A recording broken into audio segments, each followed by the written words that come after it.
नमस्कार दोस्तों आज आपकी ज़मीन से जुड़ी एक बहुत ज़मीन के नक्शे से जुड़ी हुई एक बहुत महत्वपूर्ण जानकारी लेकर आए हूँ दोस्तों ये बहुत से लोगों का प्रश्न होता है कि हम नक्शे में अपनी ज़मीन को कैसे देखें, या हम नक्शे में अपनी ज़मीन को कैसे नाप करें, या हमारी ज़मीन का नक्शा छोटा है या बड़ा है तो हम इसका संशोधन कैसे कराएं। दोस्तों पूरा वीडियो शुरू से लेकर लास्ट तक देखिएगा, एक एक करके पूरी जानकारी हम बताने वाले हैं। और हमारे चैनल को सब्सक्राइब करके बेल आइकन को ऑन कर लें ताकि हमारी और वीडियो जब आए तो उसका नोटिफिकेशन आपको मिल सके। चलिए दोस्तों एक एक करके जान लेते हैं। नक्शा, जो नक्शा होता है, उस नक्शे में आप अपने प्लाट को या चक को कैसे देखेंगे, कैसे ढूंढेंगे कि हमारा प्लाट उस नक्शे में कहाँ पर स्थित है। इसके लिए आपको जो है एक नक्शा लेना पड़ेगा। आप जिस भी ग्राम के या क्षेत्र के अपने प्लाट को देखना चाहते हैं उस नक्शे को आप ले लीजिए।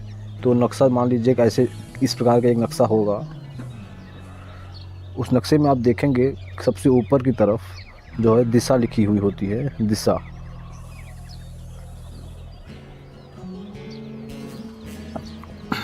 ये है, जैसे प्लाट है, इसमें ये नक्शा है। इस नक्शे में आप अपना प्लाट कैसे देखेंगे।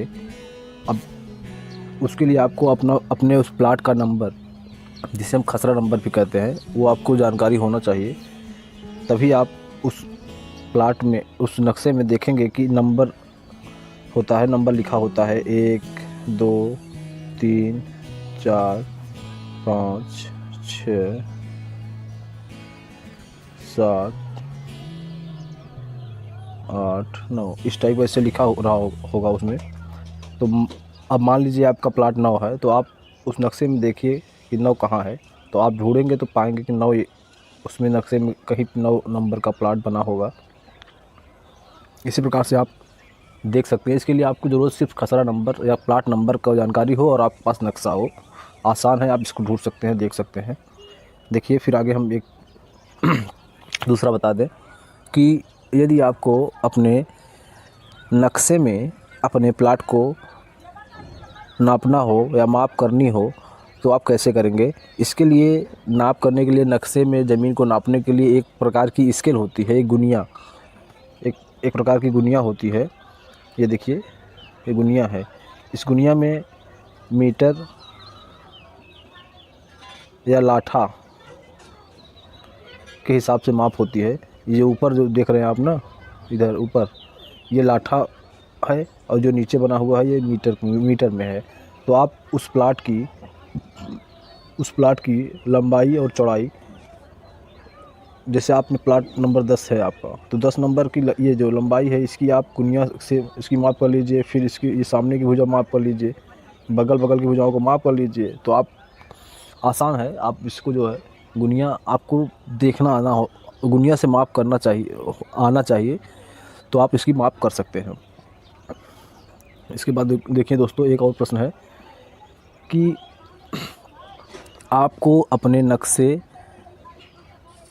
को संशोधन कराना हो।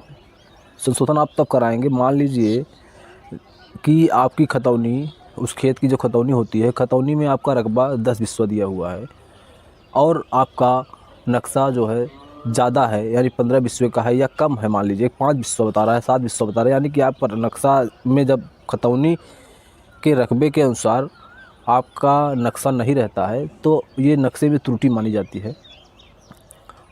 अब आप ये सोचेंगे कि नक्शा तो हमारा 15 बिस्वा है, तो हम 15 बिस्वा सही है, ज़्यादा है, तो ये नहीं होगा। ये जो खतौनी में जो रकबा होता है, खतौनी के रकबे के अनुसार ही सही माना जाता है कि खतौनी में जो रकबा है उसी के अनुसार जो है खतौनी में अब जो भी हो, हमेशा खतौनी की ही मान्य होगी। 10 बिस्वा है खतौनी में, तो आपको नक्शा जो है भी 10 बिस्वा ही होना चाहिए। यदि अंतर है तो आपको जो है उसका नक्शा संशोधन के लिए एक जो भी विहित प्रक्रिया है, रीति है, एक धारा होती है, धारा के अंतर्गत आपको आवेदन करना पड़ेगा। आप आवेदन करेंगे, उसकी जो है जांच होगी, जांच के बाद उसकी रिपोर्ट भेज दी जाती है, तो उसमें नक्शा आपका जो है संशोधन हो जाता है। जो भी नक्शा होगा उसमें संशोधन हो जाएगा कि आपका नक्शा बड़ा है तो किधर से बड़ा है, कितना बड़ा है, और उसकी रिपोर्ट बनेगी और उसका जो है संशोधन हो जाएगा। ठीक है दोस्तों, ये छोटी सी जानकारी थी, आपको कैसी लगी हमें कमेंट बॉक्स में ज़रूर बताइएगा। और हमारे इस अगर वीडियो अच्छा लगा हो तो हमारे चैनल को सब्सक्राइब कर लें और बेल आइकन को ऑन कर लें ताकि हमारी और वीडियो आपको नोटिफिकेशन मिल जाए। धन्यवाद।